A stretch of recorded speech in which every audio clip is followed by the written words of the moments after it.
한백의 결론은 인간의 존엄성입니다. 어떻게 인간답게 살면서 갈 수 있느냐, 이게 답이에요. 여기에는 5가지입니다. 차별받지 않아야 돼요. 사회통합, 다양성, 지체장애인들만을 위한 게 아니라 시각, 청각, 발달, 다양한 15개의 장애인들이 골고루 살아가는 방법이 다 다릅니다. 그 다음에 스스로 선택할 수 있는 자유를 보장해야 돼요. 주거 선택이라든지 행동. 유엔 장애인 권리학은 자립이라는 얘기를 하겠죠.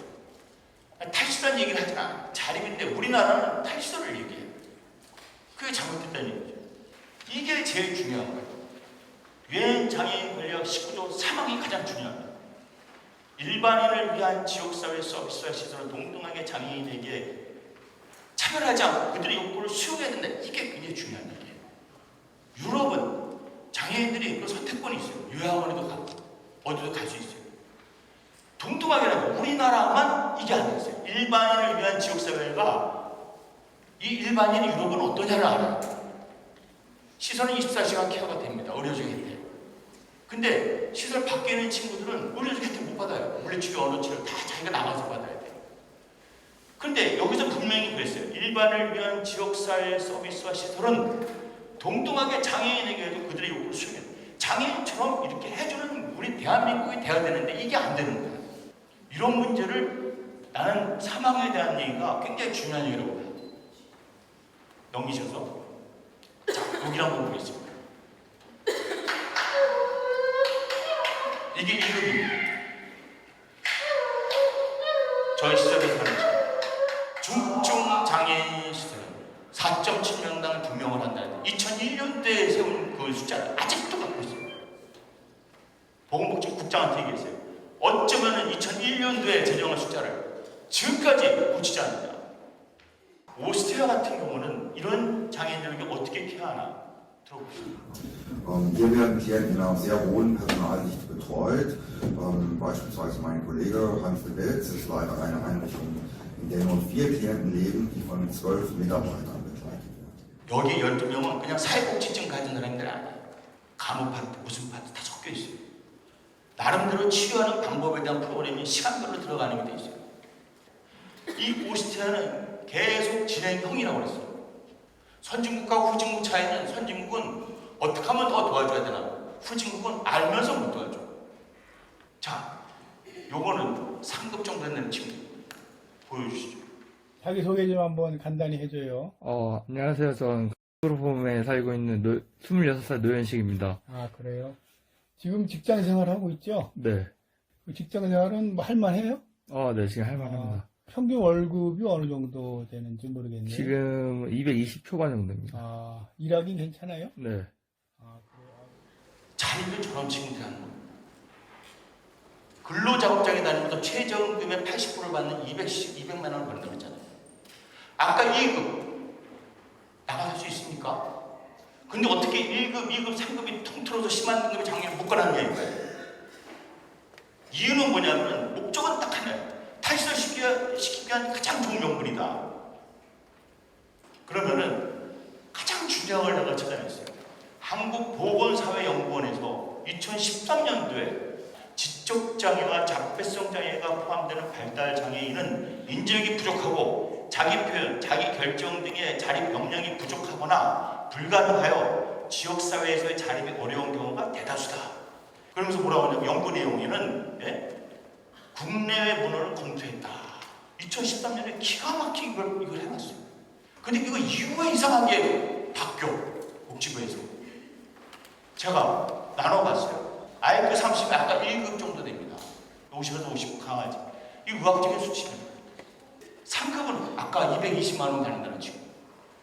이 친구가 78, 코끼리 정도 돼요. 코끼리가 근데 어떻게 앵무새를 둔갑해가지고 갖다 심한 등급의 장애입니까? 이게 말이 안 된다는 얘기죠. 심하지 않은 등급의 장애는 지체장애는 있어요. 근데 발달장애는 다 심한 등급의 장애를 묶어놨다. 어떻게 3급이 220만 원 받는 장애인이 어떻게 심한 등급의 장애가 됩니까? 심하지 않은 장애를 묶어야죠. 자, 그 다음에 우리 정영석 대표님께서 유엔 장애인 권리학의 탈실 가이드라인 혹성. 우리나라의 1530개 시설이 있지만 이 중에 거주하는 사람은 전체 등록 장애인의 1%가 넘는 약 28,000명. 이 중에 20%는 뇌병변 신체장애인으로 대부분 자립이 가능하다. 이게 중요합니다. 자립 가능합니다. 이 사람을 대상으로 시범 사업을 하고 질문할 게 아니라 불가능한 사람. 약 80%의 거주인은 지적장애 혹은 자폐성 장애를 가진 중증 발달인 대부분 자립 불가능. 아까 조사해온 거는 똑같이 말씀하시잖아요. 그래서 이 노란 박스 안에 대안책을 내주셨어요. 4-5명이 할 수 있는 어떤 공동체를 만들고 1, 2인실로 저는 구조적인 변화도 필요하다고 봅니다. 마지막으로 그 유해장애인 권리협약은 인간의 존엄성, 어떻게 살든 그 존엄성 있게 가치 있게 살 수 있도록 해야 된다는 게 유해장애인 권리협약의 정신입니다. 감사합니다.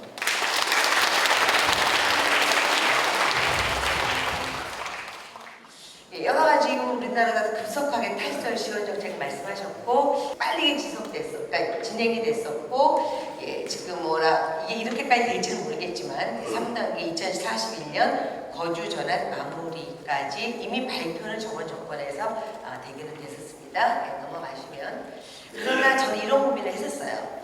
탈설 정책의 주요 대상자에 대한 심도 있는 검토를 했었는지 해외 사례와는 달리 우리나라 거주시설의 주요 이용자는 발달장애인이라는 부분, 또 거주시설의 발달장애인의 노령화에 대한 분석을 했는지, 그리고 또 의료적 서비스가 필요한 부분에 대한 분석을 했었는지, 그래서 대상자에 대한 세밀한 분석, 그리고 지속 가능한 정책 마련 없이 일부 장애계 운동가에 의해서 떠밀리는 장애인 탈서 정책이 시행되고 있다는 말을 저는 정말 자신 있게 할 수 있습니다. 안타깝기 때문에. 그래서 이제 서울시도 많은 노력을 하고 있습니다. 장애인 지원주택을 이제 시범적으로 많이 하려고 그러고 있고, 동남권, 동부권, 서남권의 어떤 돌봄 서비스를 제공하고 있습니다. 그래서 저는 서울시 탈설 관련 사업의 한계점이라고 본다 그러면 서울시가 최근 들어 주력을 하고 있는 지원주택의 경우에는 거주인 당사가 직접 계약도 하고 20년 이상 거주가 가능한 임대아파트란 제공은 진짜 장점이 있습니다. 즉 효율적이고 안정적인 지원을 하는 데는 한계가 있다. 근데 물론 이제 과도기라고 생각이 되고 물론 여러 가지 시행착오를 겪는 것은 충분히 이해가 되지만 그 시행착오가 지원주택에 사는 어떤 거주인들의 생명과 관계가 있다 그러면 이거는 심각한 문제거든요. 그래서 빠르게 진행되고 있는 발달장애인의 탈출을 위해서 가장 효율적이고 효과적인 방안은 이게 그냥 지금 현실적인 얘기를 만들어 본 겁니다. 현재 서울시가 진행하고 있는 지원주택을 활용하는 것이라고 봅니다. 그래서 지금 현재 지원주택은 많이 마련될 계획이라고 하니 이거를 중심으로 다양한 모형이 만들어지지 않을까라는 고민을 해봤습니다. 그 다음 페이지 보시면 이거 이제 그래서 주택 1, 2가 같이 있으면 좋을 것 같긴 합니다. 근데 거기에 같은 주택지원센터가 있어서 필요한 의료 서비스나 낮시간 프로그램과 사례관리를 하면 좋겠다고 생각이 되는데 몇 가지 운영 원칙을 간단하게 고민해봤어요. 그래서 발달장애의 장애 정도에 따라서 이 지원주택에서 체험홈, 공동생활 가정 자립홈, 그리고 가칭 노령 발달장애인들을 순환적으로 전이될 수 있게 설계가 돼야 된다는 부분이고, 또 주택지원센터에서 의료 서비스에 대한 1차적인 역할을 하고 추가적인 의료 서비스가 필요하면 센터에서 지역사 의료기관으로 연계하는 거죠. 그러니까 여기가 약간 1차적으로 뭔가를 관리하는 걸 말하는 거고요. 그래서 몇 가지 운영 방안에 보면 LH나 임대주택을 활용하는 것은 지원주택과 유사하고 이상적으로 우리가 만일에 2개의 연립주택을 함께 묶어서 운영하는 것이고, 만약 현실적으로 어렵다면 가까운 거리 내의 연립주택을 대상으로 해서 뭔가 이렇게 가까운 데에서 한 2개 정도는 운영을 해야 되지 않을까. 그리고 저는 이런 생각도 했어요. 우리가 아무리 지원주택을 활용한다 하더라도 지원주택 또한 외부기관과 연결되지 않으면 이것도 그냥 방콕이 되는 거거든요. 그래서 당연히 지역사회 이용기관도 이용해야 되는데 장애인 복지관 내는 자립한 중증장애인을 대상으로 프로그램 개설 및 운영을 좀 요청해야 될 것 같아요. 그래서 현재 이용자격 완화의 필요성 및 대기자 문제도 해결해야 됩니다. 지금 일부 그렇지 않은 데도 있지만 장애인 복지관 이용하려고 그러면 굉장히 조건들이 좀 있어요. 그래서 아무나 장애인 복지관 이용할 수 있는 것도 사실은 아닙니다. 그래서 이런 부분을 좀 완화하는 거를 좀 강조를 해야 될 것 같고, 그 다음에 이제 거주시설 그럼 어떻게 갈 것이냐. 폐쇄하는 거는 적절하지 않다고 생각이 되고 주거 서비스 제공 기간으로 변경해서 24시간 이미 지금 24시간 지원하고 있기 때문에 24시간 지원이 필요한 대상자를 위한 전문 기관으로 변화될 필요가 있다. 네, 그래서 의료 전문 노인 요양원과 같이 발달장애인의 전문 역할을 저는 거주시설에서 충분히 할 수 있을 거라고 생각이 듭니다. 저 마무리를 하려고 하면 저는 시범사업의 목적을 좀 강화해야 될 필요가 있습니다. 그래서 시범사업을 통해서 예산 지원 방식, 사례관리 시스템 마련하지 않는다면 시범사업은 왜 하는지를 모르겠어요. 또 따라서 많은 시범사업들의 결과를 일반화하기 어려운 문제가 많이 발생되고 있다는 겁니다. 사실은 이러한 부분들이 안타깝고 또 저는 민간주도 서비스의 필요성도 저는 굉장히 필요하다고 봅니다. 그래서 우리나라의 경우에는 정부주도 거주시설 이용하기 어려운 발달장애 지금 많아요. 이미 많습니다. 그래서 거주 서비스 다양하지 못해서 저는 민간 주도도 좀 만들어서 다양한 선택권을 주는 것도 필요하다고 저는 생각을 합니다. 이미 앞에 탈시설에 대한 부분은 여러분도 많이 듣는 내용이고 이미 탈시설이라는 말에 의미가 있나 모르겠어요. 네. 우리나라에서 이게 과도하게 많이 강조됐던 부분이고 아까 이미 신부님께서 너무나 많은 좋은 얘기를 해주셔서 저는 조금 현실적인 부분을 짚어봤습니다. 예, 감사합니다.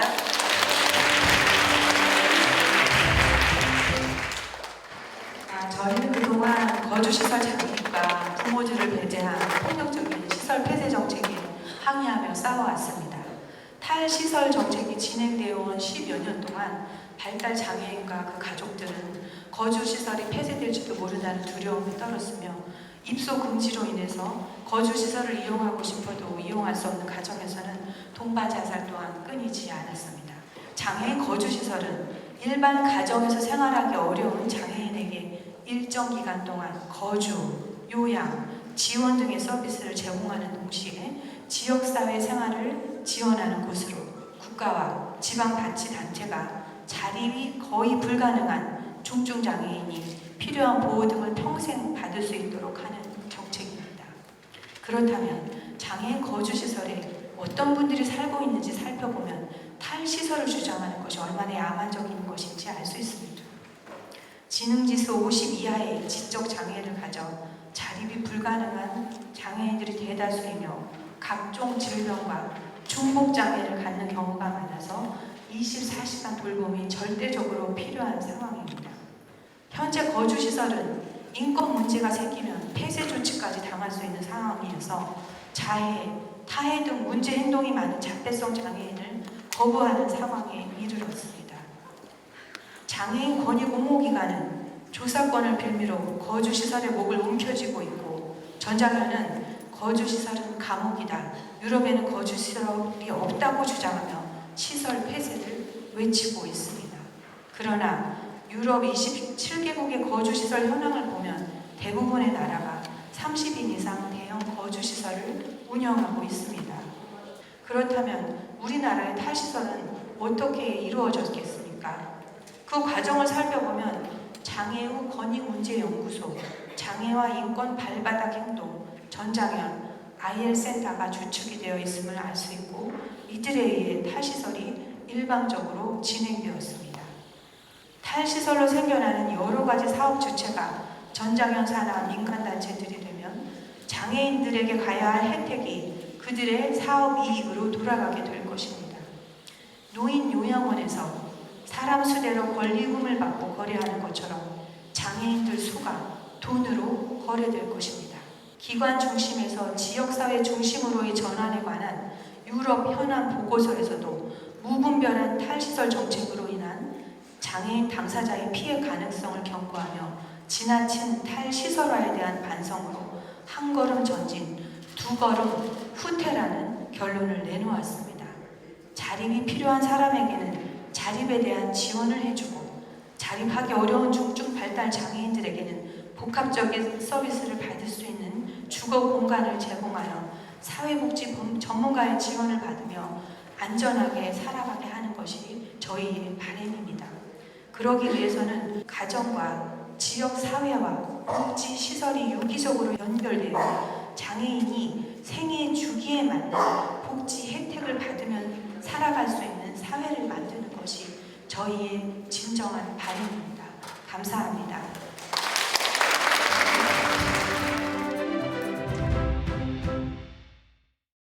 주제는 장애인의 맞춤형 재활이라는 그 주제로 얘기를 하게 되는데요. 보통 재활이라고 하는 거는요, 여러 가지 의미가 있지만 재활이라는 의미를 다시 본다면 다시 적합하게 하는 것을 재활이라고 합니다. 단순하게 치료나 기술적인 그런 운동뿐만이 아니라요, 내가 못 걷는데 이동을 하고 싶다면 이동할 수 있게 무장구나 아니면 그 여러 가지 의지 보조기들을 이용해서 그 이동할 수 있게 만들어주는 것입니다. 그런 것들이 재활이라고 하는 거죠. 그랬을 때 장애인들에게 가장 적합한 것은 그때 상황에 맞는 맞춤형 재활이라는 것이 가장 큰 중요점이라고 생각이 될 것입니다. 지역사회에서 생활을 할 때 불편한 점은 없는지, 질병의 예방 관리는 잘 진행이 되고 있는지, 그 신체적인 능력과 기능적인 수준은 어느 정도인지, 또 말을 하지 못하더라도 그 다른 사람의 말을 듣고 이해할 수 있는지, 그리고 그것을 내가 표현할 수 있는지, 그런 것들이 전체적으로 파악이 돼야 되고 그 장애인과 가족에게 맞춤화되어야 합니다. 또 중요한 내용이 장애인들의 정기적인 건강검진입니다. 장애인들은 건강검진 받기가 매우 어렵습니다. 정부 차원의 장애 친화 기관으로 지정된 의료기관이 현재 있습니다. 있는데도 실제로 이용하는 경우는 많지 않거든요. 그래서 치료가 꼭 필요해서 의료기관에 가는 것도 힘든데 예방 차원으로 건강검진을 한다는 것은 매우 어려울 수도 있습니다. 일반 의료기관에서도 장애인들이 쉽게 이용할 수 있게 시설적인 장비 그리고 관계자들의 따뜻한 시선이 필요할 것입니다. 그렇게 된다면 위험한 질환을 조기에 검진할 수도 있고 장애인들의 건강도 증진될 것입니다. 3차 토론회에서 서울대 분당병원에 계신 박문석 교수님이 말씀하신 것처럼 자립이 가능하고 경제활동이 가능한 장애인이라면 다른 사람과 차별을 받지 않도록 사회적인 시스템이 마련이 돼야 되고요. 자립이 가능하지만 경제활동이 불가능한 장애인이라면 경제적인 도움, 간헐적인 돌봄 서비스가 필요할 것입니다.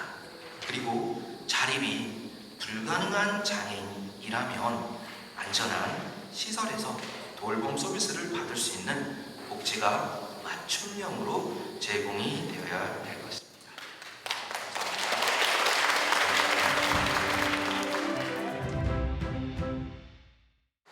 저희가 올 상반기에 거주시설 환경 개선 계획을 준비를 했습니다.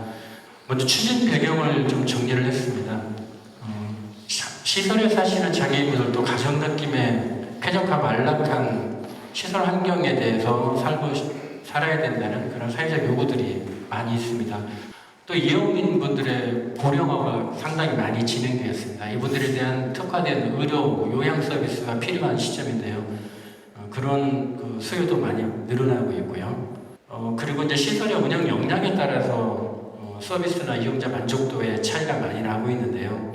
시설에 계신 분들이 시설을 운영하시는 분들이 어떤 마인드를 가지고 어떤 역량을 가지고 있느냐에 따라서 시설의 환경은 상당히 차이가 난다고 생각합니다. 그래서 저희가 이제 마련한 주거 거주시설 환경 개선 대책은 크게 추진 방향을 먼저 말씀드리면 첫째로 이제 이용인의 사생활을 보장하고 쾌적한 일상생활을 제공하는 환경을 마련해야 되겠다는 게 있고요. 두 번째는 시설화 요소를 배제하고 자립생활과 지역사회 참여가 가능한 시설이 운영되도록 해야 되겠다. 그 다음에 거주시설 내실화를 위한 제도적인 기반을 마련해서 행정적인 지원도 강화하겠다. 이런 방향으로 진행을 할 예정이고요. 세부 사업별로 말씀을 좀 드리겠습니다. 먼저 자립과 돌봄이 동행하는 거주 환경 조성이라고 저희가 이름을 붙였는데요. 가정형 거주 환경을 조성하는 사업을 추진하고자 합니다. 복도형 시설들이나 다인형 시설들을 리모델링해서 유니트화 구조로 바꿔서 이용하시는 장애인분들에게 개인별 공간을 제공하고 거실이나 이런 화장실을 이제 공유하는 그런 방법으로 해서 장애인분들의 사적인 영역을 최대한 보장하도록 할 예정입니다. 그다음에 아까 고령 장애인들이 많이 늘어나고 있는데요. 고령 발달 장애인을 위한 전담 유니트를 운영할 예정입니다. 그리고 중요한 게 이제 지역사회와 동행하는 이용인 중심 프로그램 운영인데요.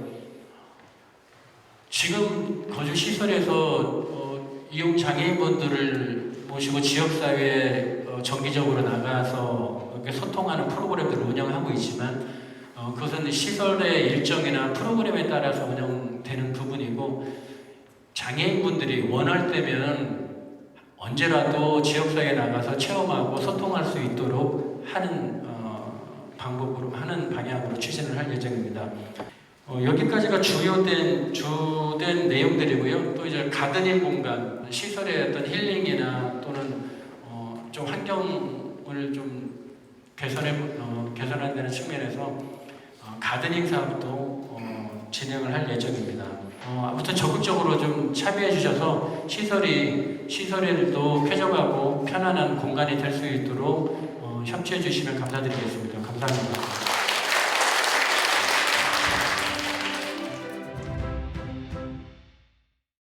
유엔 장애인 권리 국가 관련된 문제점에 대해서 말씀드리겠습니다. 우리 헌법은 제34조 5항에서 신체 장애자 및 질병 노령, 기타 사유로 생활의 능력이 없는 국민은 법률이 정하는 바에 의하여 국가의 보호를 받는다 라고 규정함으로써 장애인에 대한 국가의 보호 의무를 수행하고 있습니다. 그런데 서울시의 정책은 기본적인 발상이 국가의 보호 의무를 민간 넘기게 했다는 것으로서 이는 헌법이 선언한 보호 의무에 전면적으로 배치된 부분이 있었습니다. 물론 이제 헌법 규정은 국가가 장애인을 직접 보호하는 의미입니다. 물론 이 보호에는 직접 보호 이외에도 민간 위탁을 통한 간접 보호도 포함된다고 해석되지만 이러한 민간 위탁을 통한 간접 보호에는 반드시 지켜야 할 한계가 존재합니다. 즉 국가의 민간에 대한 위탁으로 인해서 보호의 질이 떨어져서는 안 되고 보호의 질이 하락하지 않도록 감독하는 체계가 완비되어서 잠시라도 장애인이 위험에 처하지 않도록 해야 한다는 것입니다. 그런데 서울시의 정책은 이 점에 있어서 의문을 제기하게 합니다. 이 점을 포함해서 서울시 정책에서 많은 문제점이 발생하는 가장 큰 이유는 장애인의 장애 정도가 다 동등하지 않다는 사실을 인정하지 않거나 의도적으로 무시하는 데서 기인합니다.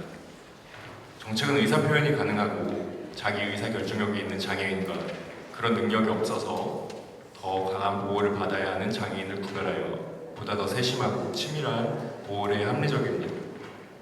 그러나 서울시 정책에는 그러한 고려가 존재하지 않습니다.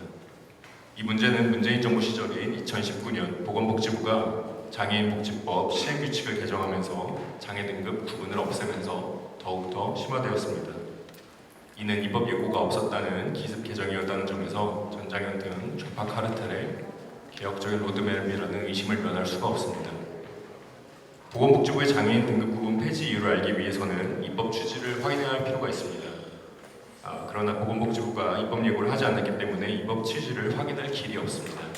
입법 예고 기간을 갖는 이유는 문명안에 대해서 국민의 의견을 수렴함으로써 입법에 반영하고 부당한 입법을 막고 법령의 실효성을 높이기 위해서 일반적으로 40일 정도 예고하는 것입니다.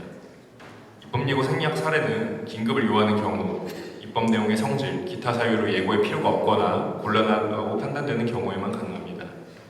그런데 위 시행규칙은 긴급을 요하거나 예고의 필요가 없는 경우에는 전혀 해당되지 않고 개정 사실이 알려지면 보건복지부가 곤란해진다는 의미에서 입법 예고를 생략했다고 해석될 수 있습니다. 로마자 2번 탈시설 패러다임의 보순점에 대해서 이어서 말씀드리겠습니다.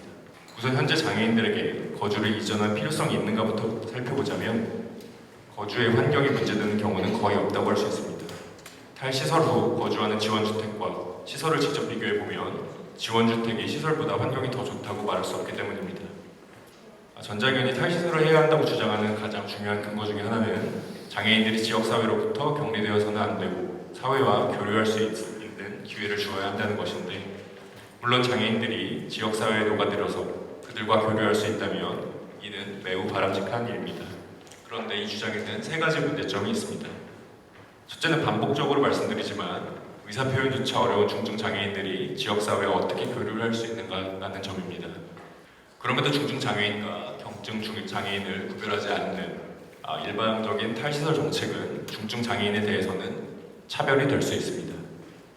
다음으로 둘째는 경증장애인의 경우 역시 지역사회와의 교류가 탈시설로 인한 거주 환경의 악화를 감수할 정도로 절실한 것인지를 비교衡量해보아야 한다는 점입니다. 마지막으로 셋째는 탈시설한 장애인들이 지역사회와 어떤 방식으로 교류할 것인가에 대해서 아무런 언급이 없다는 점입니다. 마지막으로 변 교수님께서 발표하신 내용 중에서 모델 케이스로 거론하신 종합지원형 주택이 규모가 커지고 시설이 좋아진 시설과 어떤 점에서 다른 것인지 궁금합니다. 연립주택을 활용해서 종합지원형 주택을 운영한다는 것은 외형적으로 위치만 달라진 시설과 구별할 수 없는 것으로 보여서 탈시설을 왜 해야 한다는 것인지, 두 번째로 내용적으로는 운영 주체가 국가나 지방자치단체의 감독을 받는 사회복지법인으로부터 감독의 사각지대에 존재하는 전장현이라는 이권 세력으로 넘어가는 차이만 남을 뿐이라는 점에서 두 가지가 의문점입니다.